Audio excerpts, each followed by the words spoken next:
আলোচনা করেছেন আমাদের সংস্কার বাস্তবায়ন কমিটির সদস্যগণ এবং এই অধ্যাদেশগুলোর বিষয়ে আমাদের জাতীয় নাগরিক পার্টির পজিশন পেপার আমরা প্রস্তুত করে আপনাদেরকে এবং সংশ্লিষ্ট সকলকে এবং সংসদেও আমরা পাঠাবো, স্পিকারের কাছে পাঠাবো।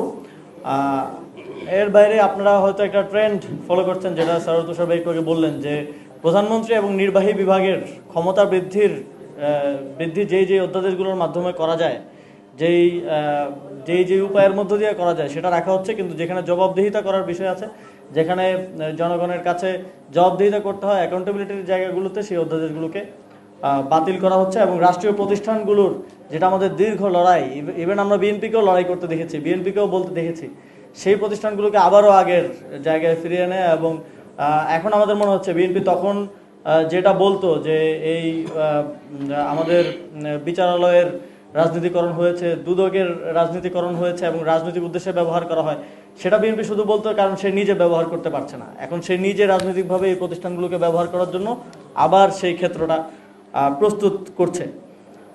আমরা বারবার ওনাদেরকে সংবিধানের কথা বলতে শুনি এবং সংবিধান শুনতে শুনতে মাথা নষ্ট হয়ে গেছে। এখন মানুষ বিভিন্ন সামাজিক বিষয়ে কথা বলতে গেলেও সংবিধান নিয়ে আসে।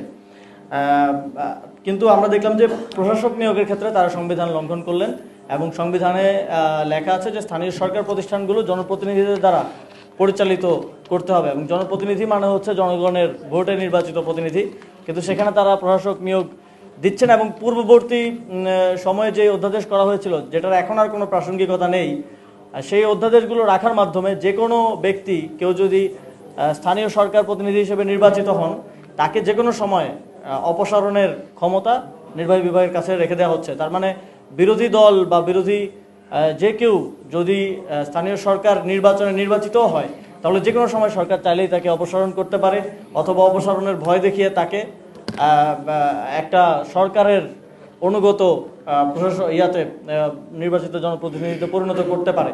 তো এটা আমরা মনে করি বাংলাদেশের গণতন্ত্রের জন্য অত্যন্ত হুমকিস্বরূপ এবং এটা সুস্পষ্ট সংবিধানের লঙ্ঘন। এবং এই আইনটা যে কোনো সময় কোর্টে চ্যালেঞ্জ করলে এটা খুবই দুর্বল একটা জায়গা আছে, এটা সংবিধানের সাথে সাংঘর্ষিক বলে এটা বাতিল হওয়ার একটা সম্ভাবনা আছে।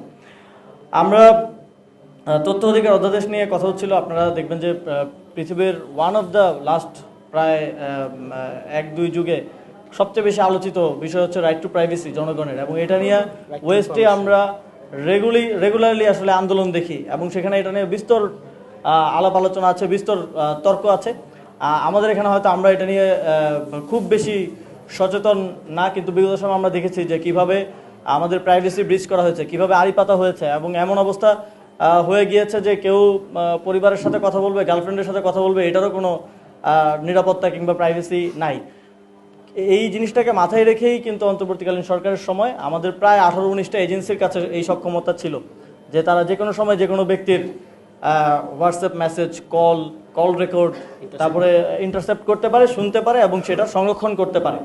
তো এটা 18টা এজেন্সি বা 18টা ভিন্ন দপ্তর সংস্থার কাছে এই সক্ষমতাটা ছিল, এবং তাদের কোনো বাইন্ডিং ছিল না যে তাদের কোর্টের কোনো অনুমতি নেওয়া কিংবা কোনো একটা প্রসেসের মধ্য দিয়ে এই করার অধিকারটা তাদের, এটার কোনো ধরনের কোনো ছিল না। তো অন্তর্বর্তীকালীন সরকারের সময় শুধুমাত্র 4টা এজেন্সিকে এই সক্ষমতাটা দিয়ে এই অধ্যাদেশটা করা হয়েছিল, এবং সেক্ষেত্রেও যে কোনো ব্যক্তির যদি প্রাইভেসি ব্রিচ করতে হয়, যদি আড়ি পাততে হয়, তাহলে সেটা আদালতের একটা কোর্ট অর্ডার নিয়ে সেটা করতে হবে। এর মাধ্যমে আপনার আমার জনগণের যেই রাইট টু প্রাইভেসি, এইটাকে সংরক্ষণ করার জন্য এই অধ্যাদেশটা করা হয়েছিল। সেই অধ্যাদেশটাও বাতিল করার মাধ্যমে আবারও যে কোনো সময় আপনাকে আপনার ফোন কল, হোয়াটসঅ্যাপ কল বা কথাবার্তা ইন্টারসেপ্ট করার ক্ষমতাটা সরকার এবং এই যে প্রায় 18-19টা এজেন্সির কাছে দিয়ে রাখা হচ্ছে। এবং আমরা দেখেছি যে অন্তর্বর্তীকালীন সরকারের সময় উপদেষ্টারা ছিলেন অনেকেই, তারা আমার কলিগ ছিলেন, এই অধ্যাদেশগুলো সে সময় করার ক্ষেত্রে গুরুত্বপূর্ণ অবদান রেখেছেন এবং স্টেক হোল্ডার কনসালটেশন করেছেন। বিভিন্ন প্রক্রিয়ার মধ্য দিয়ে ঐকমত্য কমিশনের অনেকগুলো অধ্যাদেশের বিষয়ে আলোচনা হয়েছে, এগুলো করা হয়েছে। কিন্তু এখন আমরা খুবই দুঃখের সাথে আসলে দেখতে পাচ্ছি যে উপদেষ্টারা বেশিরভাগই তারা সিভিল সোসাইটির প্রতিনিধিত্বই করতেন এবং আওয়ামী লীগের সময় পূর্ববর্তী সময়ে তারা খুবই ভোকাল ছিলেন।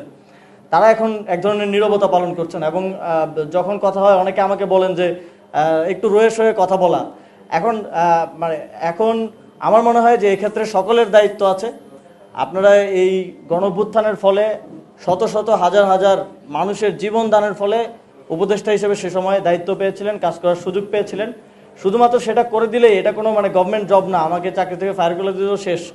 এটার একটা জাতীয় দায়িত্ব আপনাদেরও আছে। এবং আমরা মনে করি যে পূর্ববর্তী সরকারের সকল উপদেষ্টাদের তাদের সিভিল সোসাইটির যে রোলটা আওয়ামী লীগের সময় ছিল অ্যাটলিস্ট সেখানে ফিরে আসা উচিত এবং এক্ষেত্রে কোনো ভয় ভীতি রাখা উচিত না। এবং আমরা দেখেছি যে বিগত সরকারের সময়ও জাতীয় নাগরিক পার্টিকে অনেক সময় কিংস পার্টি বলা হতো। আমরা দেখেছি যে এবং আমরা দেখছি যে বর্তমান সময়ে আবার সরকার যে প্রক্রিয়াগুলো অবলম্বন করছে, আমরা ইতিহাসে বিভিন্ন সময় কিংস পার্টি যেভাবে গঠিত হয়েছিল, জাতীয় পার্টি হয়েছিল, বিএনপিও হয়েছিল, যেই প্রক্রিয়ার মধ্য দিয়ে হয়েছিল সেই প্রক্রিয়াগুলোই আবার অনুসরণ করা হচ্ছে। এই যে প্রশাসক বসানো থেকে শুরু করে এগুলো খুবই পরিচিত প্রক্রিয়া, এর মধ্য দিয়েই একটা স্বৈরাচারের জন্ম হয়। আমরা বিগত সময়ে আসলে ফ্যাসিবাদ দেখেছি, এখন আমরা আসলে স্বৈরাচারের সকল লক্ষণ আমরা দেখতে পাচ্ছি।